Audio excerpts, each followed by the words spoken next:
Programa Cultura Geral. Apoio Faculdades Milton Campos. Venha ser referência. Estude com quem já é. E IEPREV, em defesa da Previdência.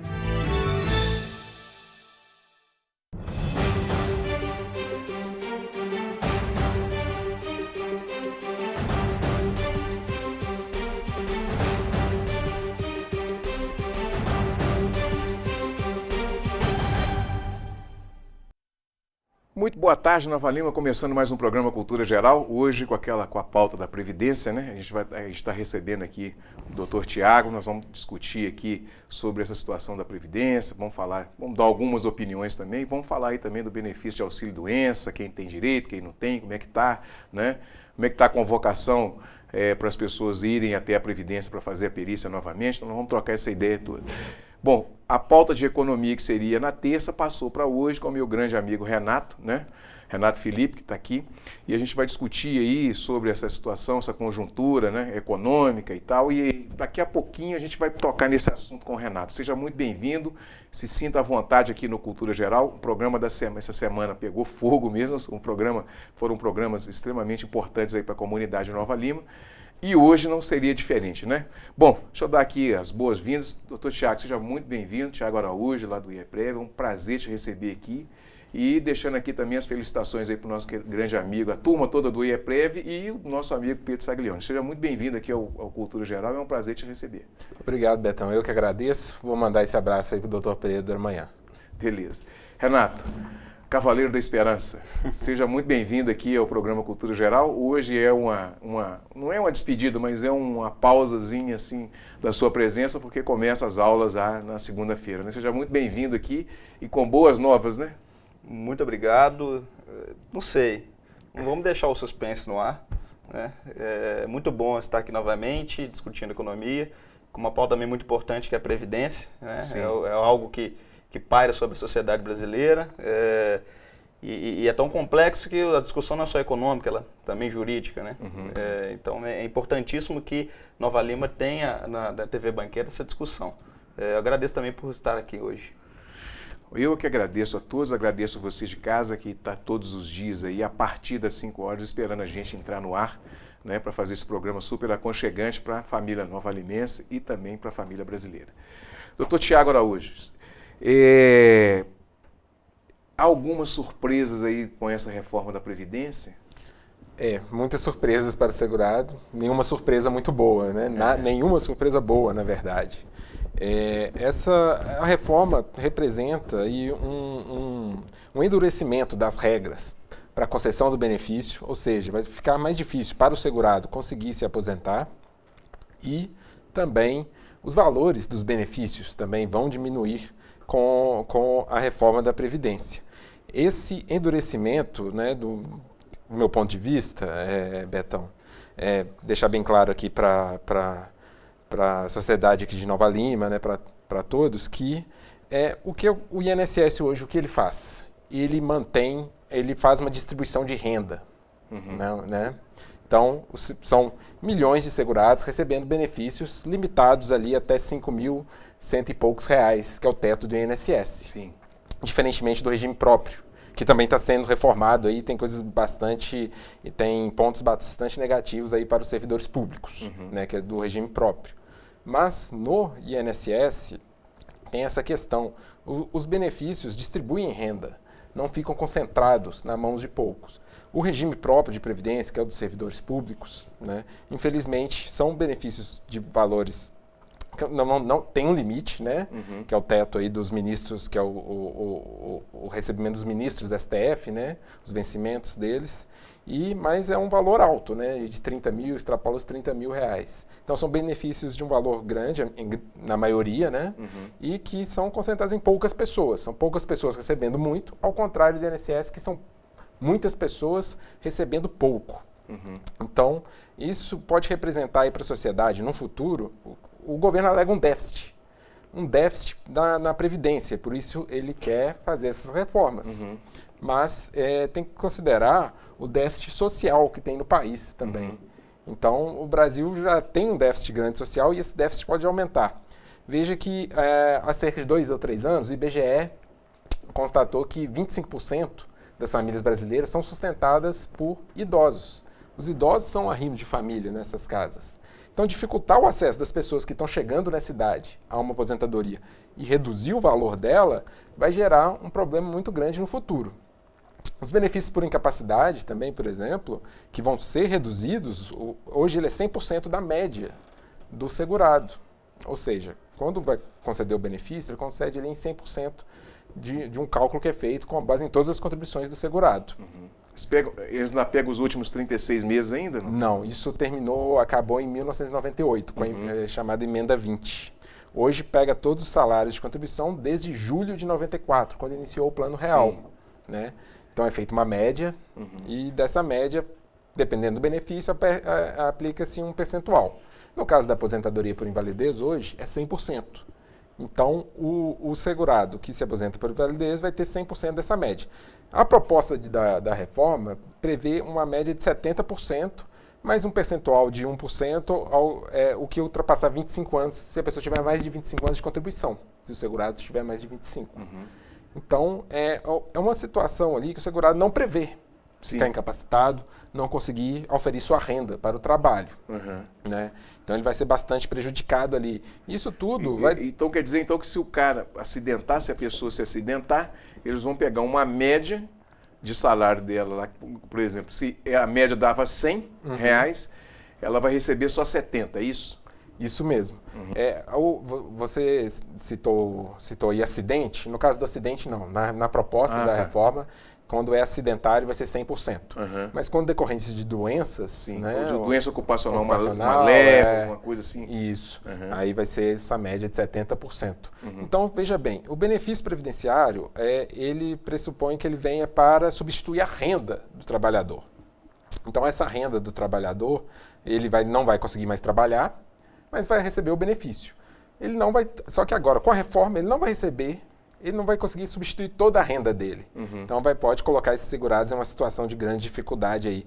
E são questões como essa, como a questão, por exemplo, do LOAS, que é o benefício de prestação continuada, que é um benefício de um salário mínimo devido às pessoas de baixa renda, que não contribuem para o INSS, que não fazem jus ali a uma aposentadoria por idade, por exemplo.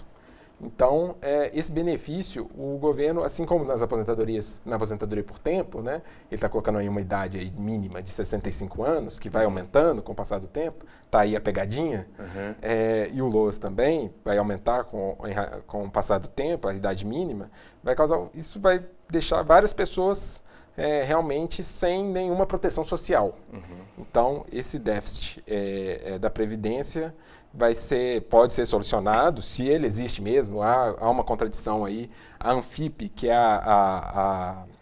o órgão lá dos procuradores, dos auditores federais, né, diz que não há esse déficit. Mas supondo que há esse déficit e que a proposta de emenda à Constituição seja aprovada e resolva o problema do déficit, vai criar um outro déficit, que é o déficit social, que já temos, né, no Brasil, esse déficit social, e vai ser uma situação realmente difícil de ser solucionada.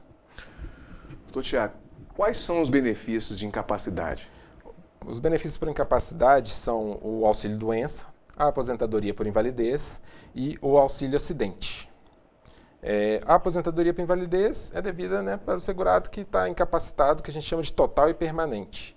Ou seja, ele não pode mais exercer nenhuma atividade, né, dali para frente na vida dele. Né? Lembrando, quando eu falo assim, as pessoas acham que esse benefício ele é vitalício. Não é bem assim. O INSS pode chamar para fazer perícia, ele está chamando, né, inclusive, para fazer essas perícias, e pode cancelar esse benefício sim. Isso faz até, de certa forma, sentido, porque a medicina evolui. Então, algumas doenças, né, que não tinham cura no passado, que não poderiam ser, pelo menos, amenizadas no passado, com a evolução da medicina tem conseguido isso. Qual que é a diferença entre a aposentadoria por invalidez e a incapacidade? Sim, a aposentadoria por invalidez é nesse ponto que eu falei de uma incapacidade de longa duração, digamos assim. Você tem um auxílio-doença aí, né? O auxílio-doença, por sua vez, é a incapacidade ali de curta duração. Às vezes o segurado do INSS fica doente por alguns dias apenas, né? e requer o benefício no INSS. Quando essa incapacidade cessa, ele volta para a sua atividade, para o seu trabalho, né? Agora, e tem também o auxílio acidente, que é um benefício até bastante interessante, que pouca gente tem conhecimento. Esse benefício, ele é para as pessoas que sofrem um acidente, ou de trabalho, ou um acidente comum, de trânsito, por exemplo, e que não conseguem mais exercer sua atividade da mesma forma que exercia antes, né? Na verdade, não há uma incapacidade, mas uma redução da capacidade de trabalho. Laboral. Isso. Ou seja, a pessoa vai conseguir exercer a mesma atividade, mas com dificuldades. Né? Então, é um benefício de caráter até indenizatório. Esse seria um pecúlio, que era chamado antigamente, não? Não, o pecúlio, na verdade, ele era vinculado à questão do trabalhador, que aposentava e continuava trabalhando. Né? Sim.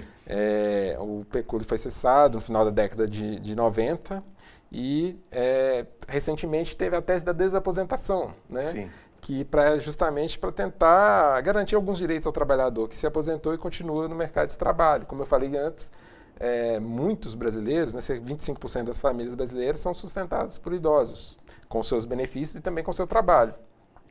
Infelizmente, ano passado, dia 26 de outubro, quase fazendo um ano, o STF entendeu que não é possível a desaposentação. Então, quem aposentou e continua trabalhando tem que contribuir e não vai ter nada em nenhum retorno, né? Ou alguns benefícios lá que a lei prevê, mas que são bastante limitados. Outra coisa que a gente estava conversando aqui antes de começar o programa é as pessoas que estão sendo chamadas, foi até citado aqui agora, você mesmo falou, as pessoas que estão sendo chamadas para fazer a perícia novamente, né? Sim. Existe uma pegadinha aí, está sendo chamada por edital? Como é que... o que acontece é o seguinte, essas pessoas, são mais de 55 mil pessoas, elas foram chamadas pelo Diário Oficial, né? Digamos assim, por edital mesmo, né? Mas, na verdade, o INSS chegou a mandar carta para essas pessoas, porque ele vem fazendo revisões nos benefícios por incapacidade já desde o ano passado e não conseguiu entrar em contato com essas pessoas por carta. Né? Às vezes a pessoa não tem o endereço atualizado no INSS e esses segurados foram chamados agora pelo Diário Oficial. Muita gente não vai ficar sabendo que foi chamada, só vai saber quando o benefício for efetivamente cessado. Então, a dica que eu dou para os telespectadores é buscar saber dessa lista, buscar ver se o nome está lá, ou ligar para o INSS, né, para o 135. Na internet consegue acessar o Diário Oficial? Consegue acessar. É o Diário Oficial do dia 1º de agosto. Tá? Então, na seção 3 do Diário Oficial do dia 1º de agosto. Aí o segurado pode localizar lá seu nome, manda pesquisar lá, porque são muitos nomes, mais de 55 mil pessoas sendo convocadas, né? E ele também pode ligar no 135, procurar saber se o nome dele está O IEPREV também faz esse tipo de estudo para ele, se precisar? Se precisar, sim. Tá, eu vou deixar até, acho que já até apareceu para os telespectadores, meu e-mail, quem precisar pode entrar em contato. Tá? A gente faz essa busca, sim, sem nenhum problema. E, né, então, isso aí vai ser uma coisa que vai deixar muita gente também na mão, que só vai saber que o benefício foi cessado quando for cortado mesmo. Quando for ao banco e não tiver nada lá.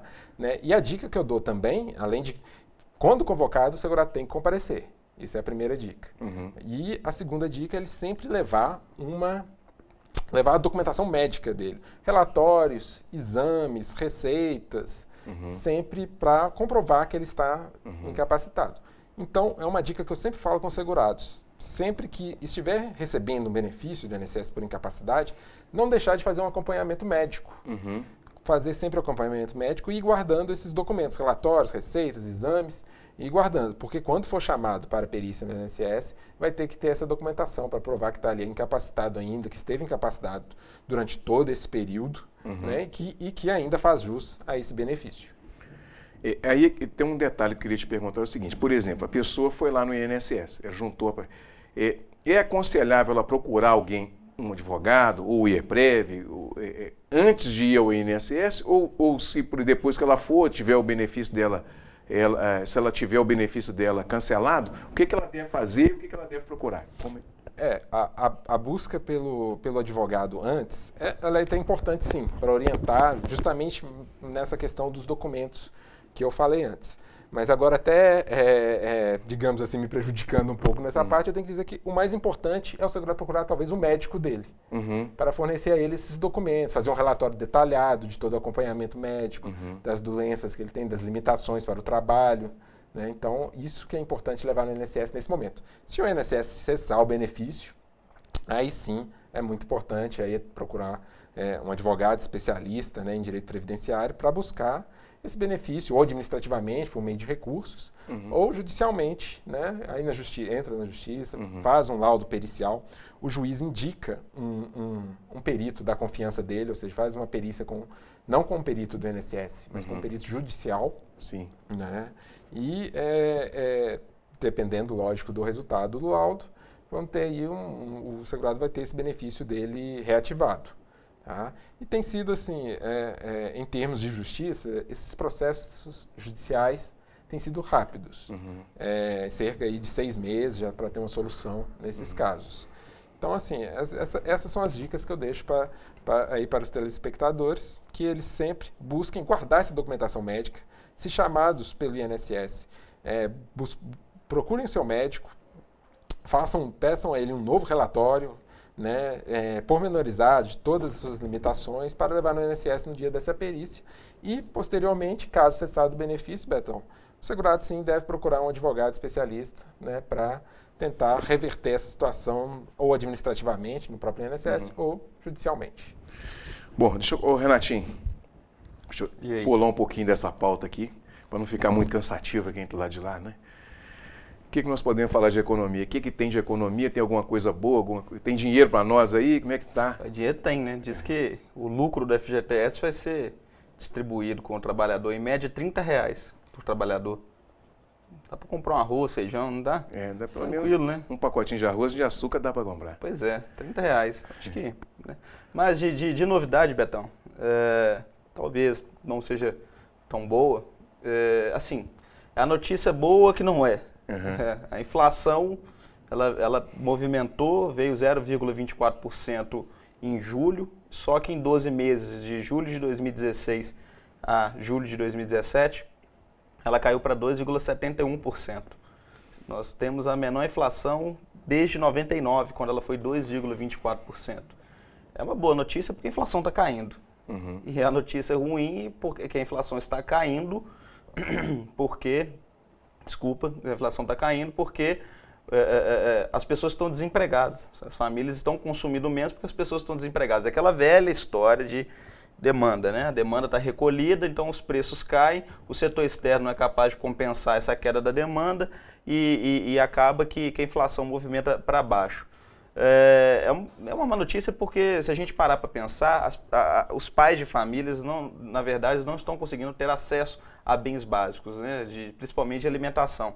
Se você pega a cesta de alimentos que é pesquisada pelo IBGE, que é o órgão que libera, né, que divulga a pesquisa da inflação, toda a cesta ela teve deflação. O que é isso?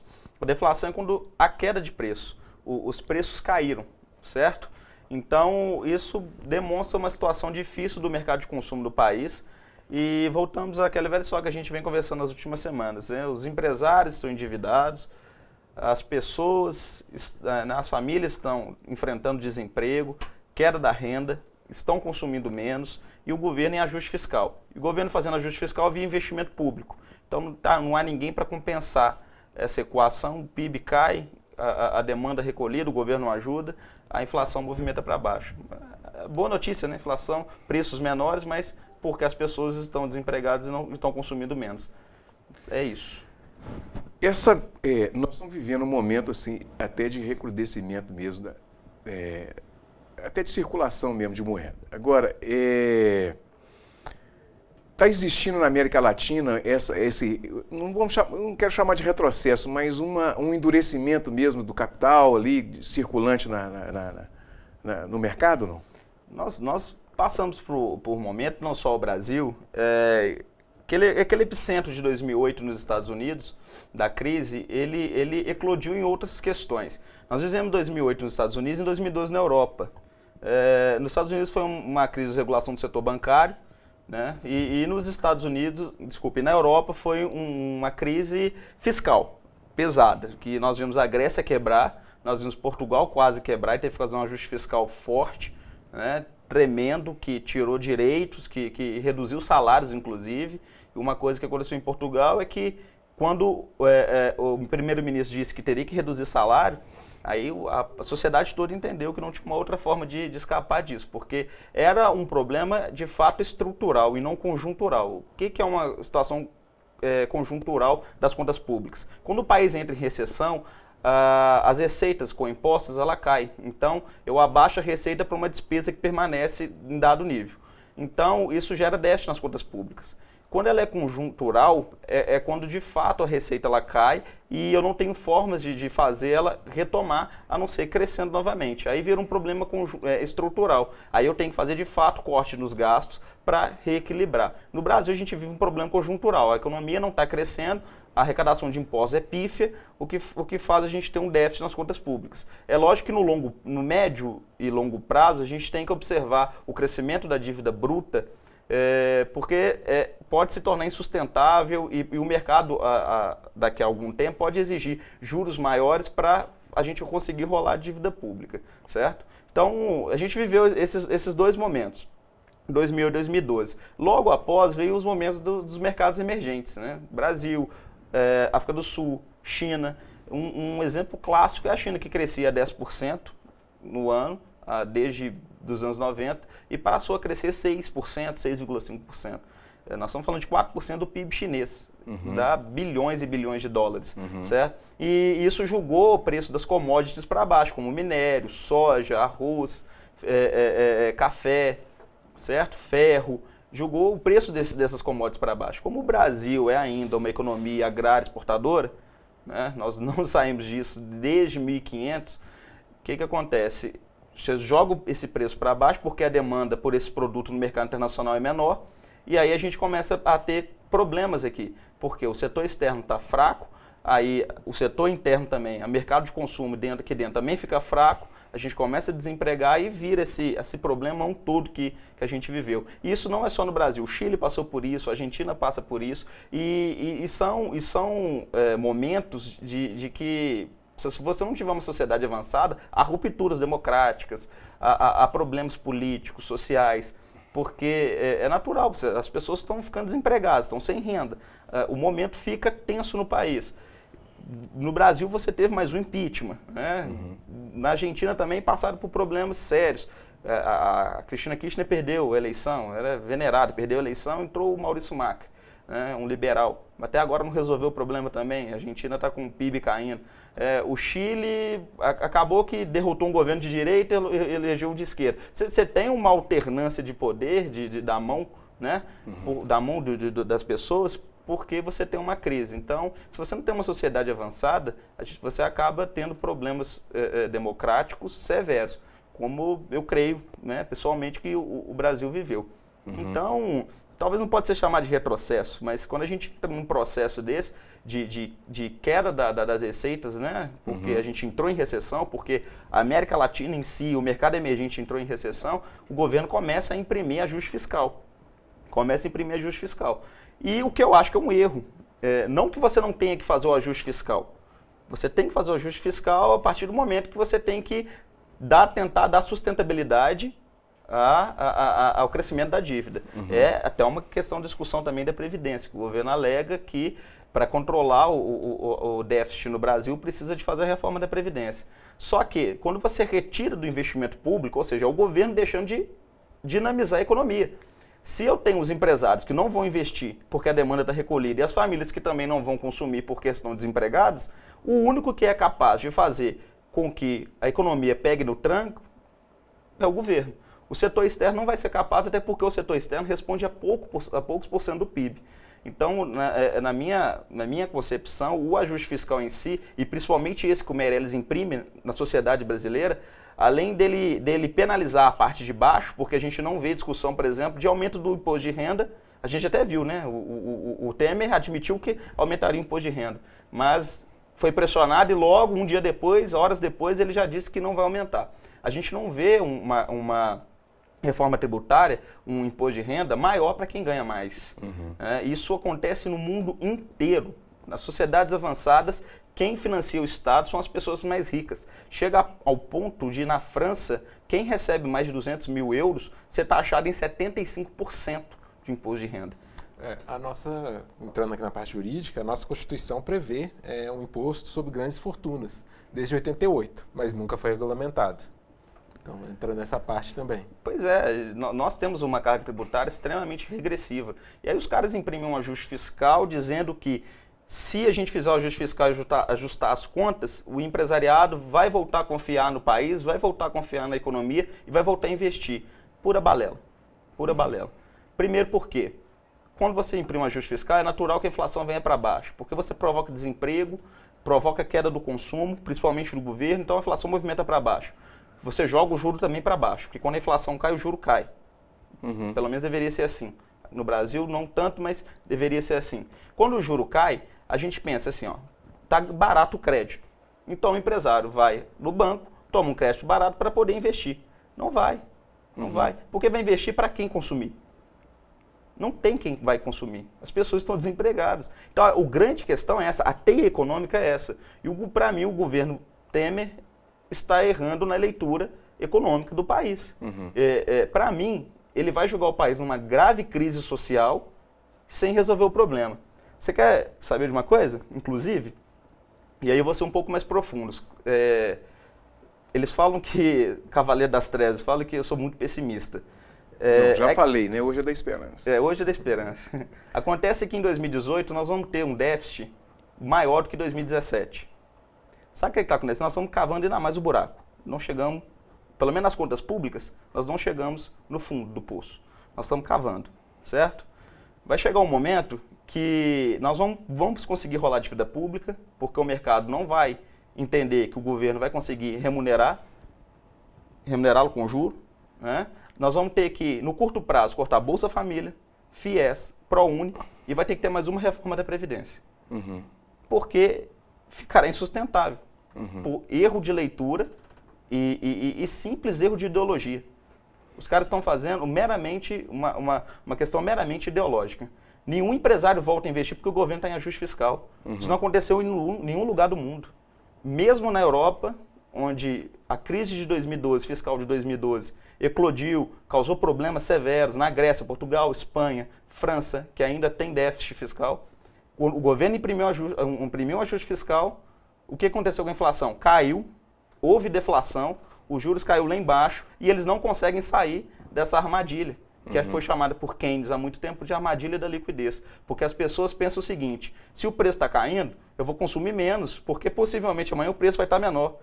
Então, eu vou comprar amanhã. Aí, amanhã, assim, bem didaticamente falando, amanhã eu não vou comprar também, porque no sábado, possivelmente o preço vai estar menor. Então as pessoas não consomem. É isso. É por aí. Bom, deixa eu fazer um intervalinho aqui agora. A gente vai fazer um intervalinho, daqui a pouquinho a gente volta com o bloco final aqui do Cultura Geral. E a gente volta a falar de Previdência de novo. Um minutinho só, daí a gente está de volta.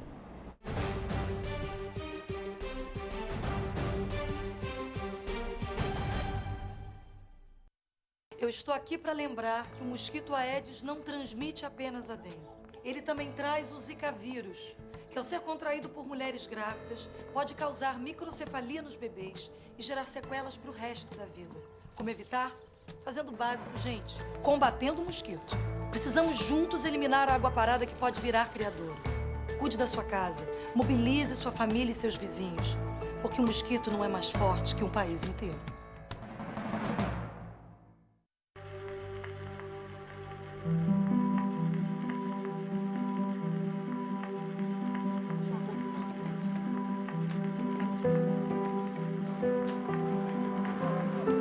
Fizemos muito mais que uma programação inédita que agrada a você. Fizemos uma nova programação que agrada a todo mundo.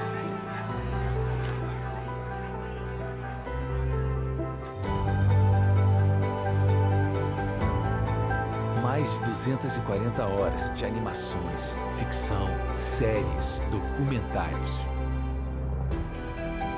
Um conteúdo inteiramente criado e produzido por grandes talentos de todo o país. Porque, como brasileiro, você merece uma TV assim. audiovisual brasileiro. Assista, recomende, dá orgulho de ver.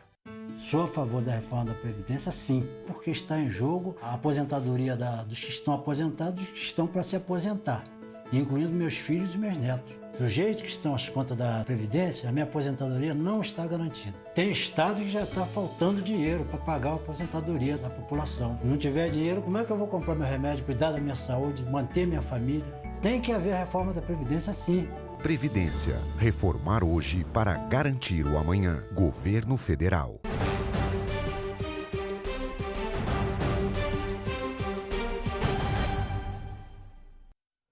Bom, voltando com o programa Cultura Geral, deixa eu rolar a bola direto com o Dr. Tiago Araújo. Dr. Tiago, deixa eu perguntar uma coisa. A pessoa está afastada por invalidez. E aí, ela, obviamente que ela não contribui, porque ela está afastada. Esse tempo não vai ser contado, né, para fins de aposentadoria, né? Não, isso é uma dúvida que muitos segurados têm. Muita gente, eu já vi pessoas que não pediram benefício, estavam incapacitadas, contribuíam, ou seja, faziam jus ao benefício, não pediram porque achavam que ia atrapalhar se aposentar no futuro, que esse tempo não seria contado. Mas não é assim. As pessoas têm que saber que esses períodos de auxílio-doença ou de aposentadoria por invalidez são contados para fins de aposentadoria, sim. O que a lei exige é que esses períodos sejam, o que a gente chama de intercalados. Ou seja, a pessoa estava trabalhando, começou a receber um benefício por incapacidade, um auxílio-doença ou aposentadoria por invalidez, e depois que o benefício foi cessado, contribuiu novamente, voltou a trabalhar ou contribuiu como facultativo, da forma que for.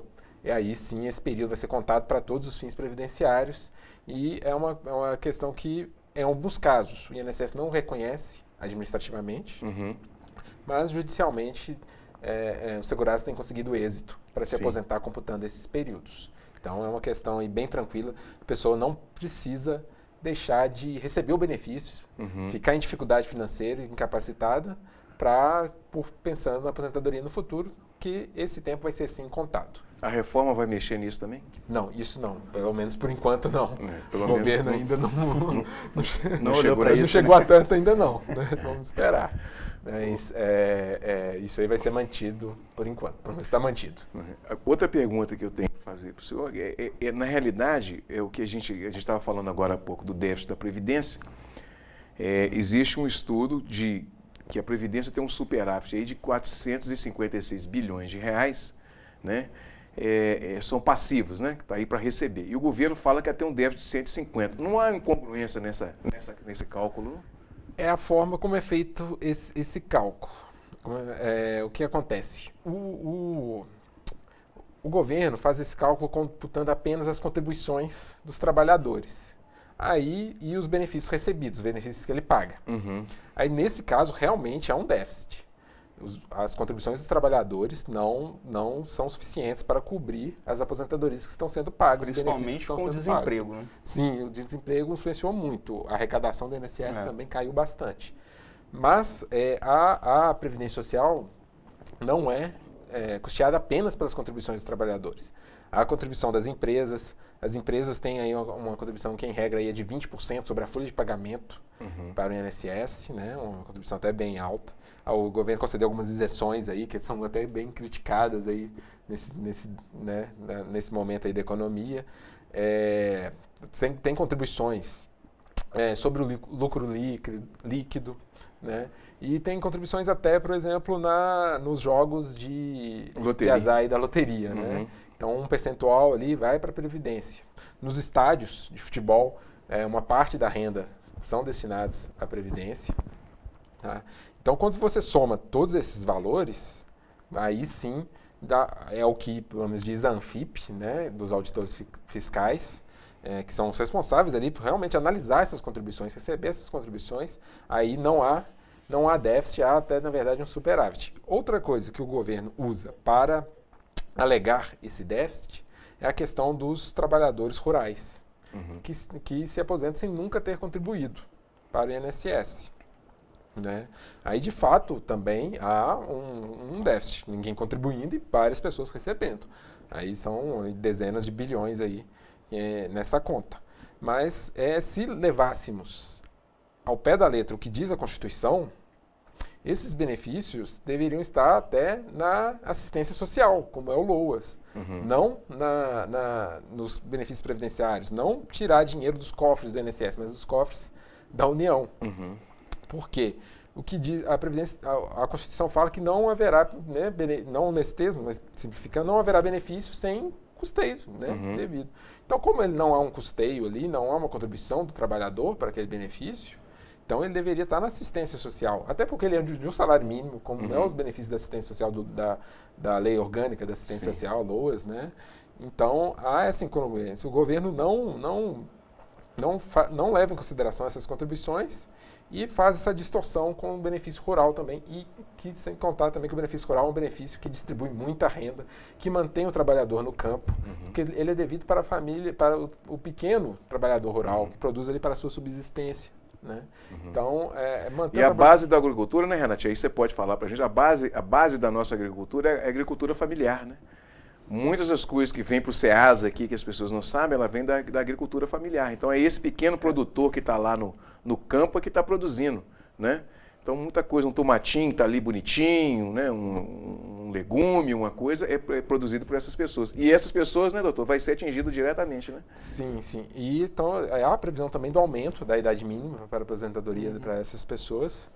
E, né, quem aí já viveu, já presenciou aí na roça as pessoas trabalhando, sabe? Quando a pessoa chega ali 60, 65 anos de idade, não tem mais condições ali de continuar ali na lavoura, ali capinando, né? Plantando, fazendo, perde mesmo a capacidade para o trabalho, né? Quase que uma questão de conceder um auxílio-doença, uma aposentadoria por invalidez. Então, isso é outra forma aí que é uma outra questão que vai deixar a sociedade mais empobrecida, né? Mais vulnerável. E essas pessoas vão ficar em vulnerabilidade social, num estado de vulnerabilidade social. Renatinho, triste, né? Quando a gente fala de reforma assim, né, pega essas situações. Né? Renatinho, você acha que a gente tem aí uma projeção econômica mais favorável para frente? Betão, coloca a gente nessa curta. Uai, Betão, você está na academia lá, é para isso. Deixa eu te falar. A primeira questão da Previdência, eu vejo duas coisas nela. A necessidade e o momento. Se você pegar a taxa de natalidade do Brasil, em 1960 era 6,1 por mulher. 6,8 por mulher, quase 7. Hoje, em 2017, é 1,7, 1,8 por mulher. Então, as pessoas estão tendo menos filhos, sabe? Isso muito também por uma política de informação. A educação melhorou sim. Sabe por que ela melhorou? Porque primeiro ela se tornou mais universal.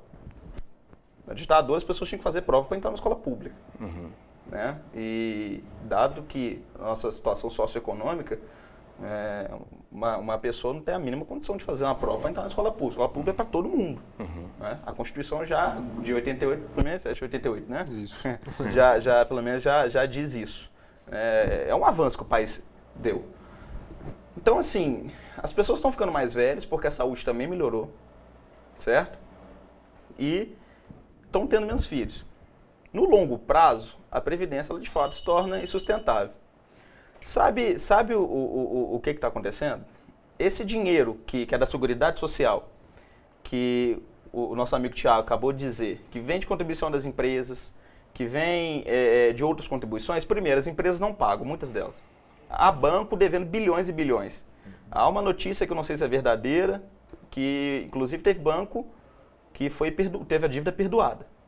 Isso tem que checar direitinho. Tem que checar direitinho. Mas, por isso eu estou dizendo, não confirmei, mas diz que teve a dívida perdoada. Né? Mas como eu vi assim, de relapso no Facebook, eu costumo não acreditar muito. Eu tenho as minhas fontes com as quais eu confio. Não vi isso nos principais jornais, então eu não sei. Né? Mas também não duvido. Já divide tudo nesse país. A primeira questão é essa. A segunda é que eles pegam esse dinheiro, quando a empresa contribui, para bater na dívida pública. Sim. O que a gente paga de juro da dívida, para rolar a dívida, o serviço da dívida, os caras tiram esse dinheiro e abatem lá. Então, fica o déficit. Tem mais gente aposentada do que gente trabalhando, principalmente no momento de crise econômica. Porque as pessoas estão desempregadas e não estão contribuindo com a INSS. São pouquíssimas pessoas que depois de serem desempregadas vão continuar contribuindo. Então, eu acho que o governo devia primeiro é fazer um estudo no país inteiro para entender a realidade socioeconômica que ele não entende. Tem pessoas no campo que não vão conseguir contribuir 49 anos como o governo propôs.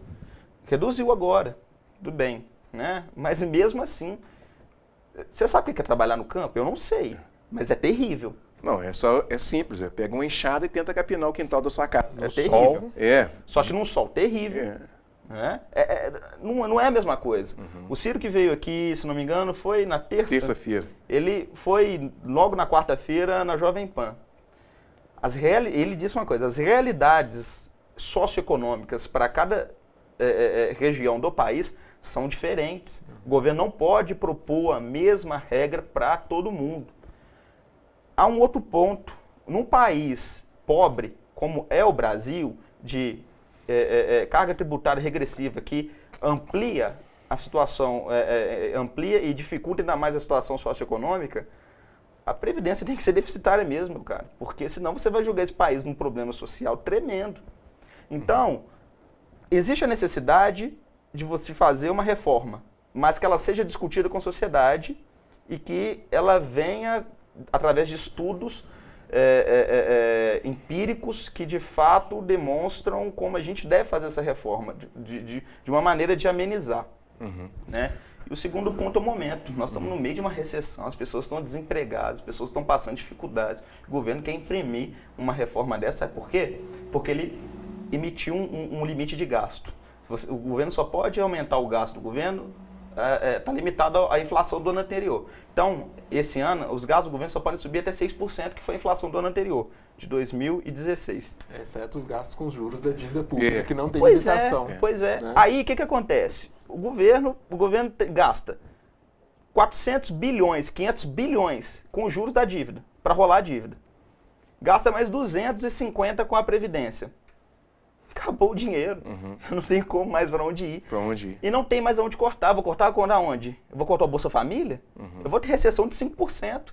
Eu vou ter uma grave crise humanitária. As pessoas estão comendo 3 vezes em casa, tendo 3 refeições, coisa que elas não tinham em 1980, 1990, com hiperinflação, que ainda machuca muito o brasileiro. Pode parecer que não, a inflação está controlada, né? Por mais que ela tenha dado um pico de 10% em 2015, ela está controlada. Você não tem um pico de hiperinflação no Brasil. Isso ainda machuca a vida do brasileiro. Eu estava vendo uma matéria da Folha de São Paulo, em Cubatão. É terrível a realidade ali. Por mais que o país tenha avançado, a gente tem distorções econômicas e sociais que são absurdas para um país que gera uma riqueza dessa. Certo? Então, não tem para onde o governo cortar. Ele vai cortar juro? O banco vai comprar título como se o governo está cortando juros e está com déficit? Não vai conseguir rolar a dívida. Não vai conseguir pedir emprestado. Vai cortar da onde? Na Previdência. É onde ele tem para cortar. Se ele não cortar aí, o governo quebra. Então, é essa. A necessidade existe, mas o momento talvez não seja esse. Doutor Tiago, para a gente finalizar o programa, qual o conselho que você deixa para quem está nos assistindo, que vai nos assistir posteriormente também, tiver aí algum tipo de benefício dele cancelado ou qualquer tipo de arbitrariedade que tenha acontecido ali pela não concessão mais do benefício? Sim, o segurado nesse caso, ele não pode ter medo de buscar os seus direitos, né? Ele tem que lutar pelos seus direitos, então ele tem que buscar as informações que ele precisasse, ele não pode ficar na dúvida, né? Busque um advogado, um especialista, de preferência um especialista em direito previdenciário, né? Que consiga ali passar todas as informações, esclarecer tudo e fazer para ele conseguir que ele obtenha os seus direitos, né? Que ele receba os seus benefícios, né? E uma coisa muito parecida com o médico, a questão do advogado, é a questão preventiva, né? Então, não deixar o problema acontecer. Procurar um advogado antes para fazer ali, talvez, ali um planejamento previdenciário, para saber quanto tempo falta para aposentar, o que eu posso fazer para adiantar minha aposentadoria, o que eu posso fazer para aumentar o valor do meu benefício, né? Então, procurar um advogado para tentar orientar o segurado e conseguir aí que ele possa ter o melhor benefício possível, digamos assim. O IEPREV está à disposição? Está à disposição. Está na tela, mas qual passa para o passa para o nosso telespectador aí o e-mail e o contato do IEPREV. Certo. Passar o meu e-mail, thiago@ieprev.com.br, e também pelo telefone 3271-3009. Muito bem, gente. Chegamos ao final do programa Cultura Geral, né? Foi um prazer tê-los você aqui fazendo esse acompanhamento com a gente aqui no programa, que foi bastante aconchegante e bastante informativo também com relação tanto à economia quanto à previdência. Estaremos de volta na quarta-feira que vem, né, com mais um programa Cultura Geral. Na manhã, segunda e terça, será reprise, tá certo? Um grande abraço e até semana que vem, se Deus quiser.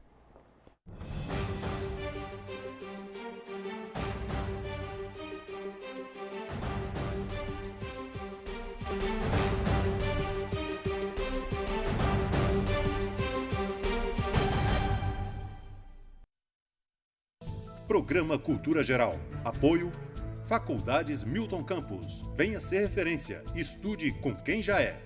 E IEPREV, em defesa da Previdência.